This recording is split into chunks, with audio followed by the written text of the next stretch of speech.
August 29th, 2005. Dawn hasn't fully broken over the Gulf Coast, but something far more powerful is already on the horizon. Out in the darkness, a storm unlike anything in recent memory is closing in on New Orleans, and it's getting stronger. For days, meteorologists had been tracking it. At first, it was nothing special, just a messy cluster of storms drifting over the Bahamas. But then, something changed. What was once disorganized became unstoppable. Within hours, it grew into a Category 5 monster, one of the most powerful hurricanes ever recorded in the Atlantic. Warnings began to pour in. Urgent.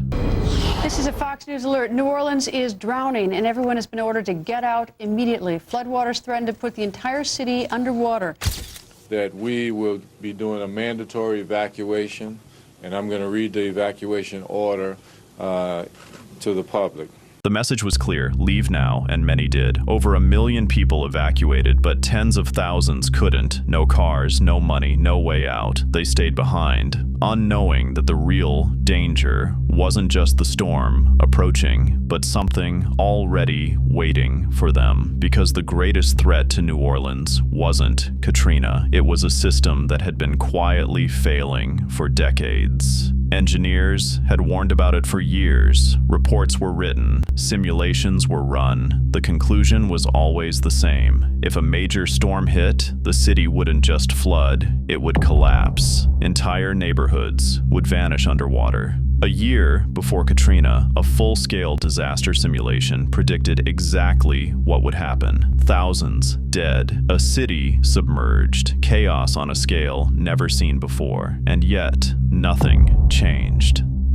Then came August 23rd. A tropical depression formed. Within 24 hours, it had a name: Katrina. It moved fast, across the Bahamas, into Florida, leaving destruction behind. But what came next would make it far more dangerous. The Gulf of Mexico was unusually warm, the kind of heat that feeds storms like fuel feeds fire. Katrina entered those waters and exploded. Category 3, then Category 4, then, in a matter of hours, Category 5.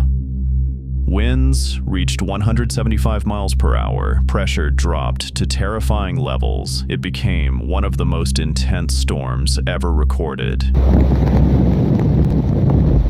And it was heading straight toward New Orleans. The city's mayor made a historic call. Declaring that we will be doing a mandatory evacuation, and I'm going to read the evacuation order to the public. But for many, it came too late. Forecasters issued warnings so severe they barely sounded real. A third world country. There's no electricity here, no food, no water. Human suffering will be incredible. Entire areas uninhabitable. And then just before landfall, something deceptive happened. Katrina weakened. By the time it struck land, it was no longer Category 5. It was only Category 3. Some believed the city had been spared, that the worst had passed. They were wrong.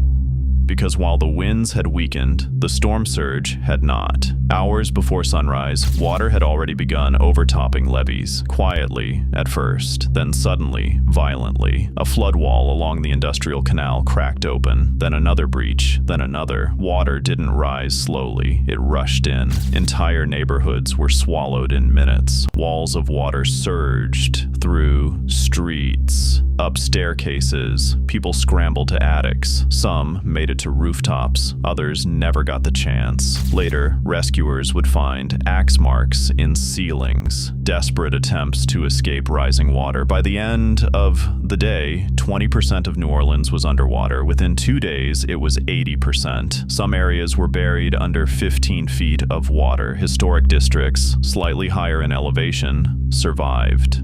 But vast residential neighborhoods didn't just flood, they disappeared. Lakeview, the lower 9th Ward, St. Bernard, New Orleans East, submerged. And then the disaster changed. It was no longer about a storm. It was about survival. Tens of thousands who couldn't evacuate gathered at the Superdome and Convention Center, hoping for safety. What they found instead was something no one was prepared for. Food ran out, water ran out, Toilets stopped working.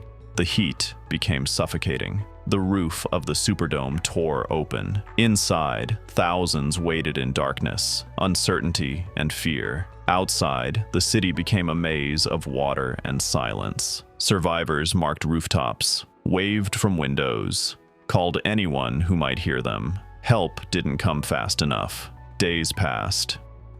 As the floodwaters slowly began to recede, the true scale of the disaster started to reveal itself, piece by piece. At first, it was isolated discoveries, but soon it became overwhelming. Bodies were found in attics where people had tried to escape, in cars where they had attempted to flee, and inside homes that looked untouched from the outside but held devastating loss within. Nearly 40% of the victims had drowned, and almost half were over the age of 70. This wasn't random. The storm had taken those who had the least ability to escape, the most vulnerable. In total, around 1,400 people lost their lives, and the damage reached an estimated $125 billion.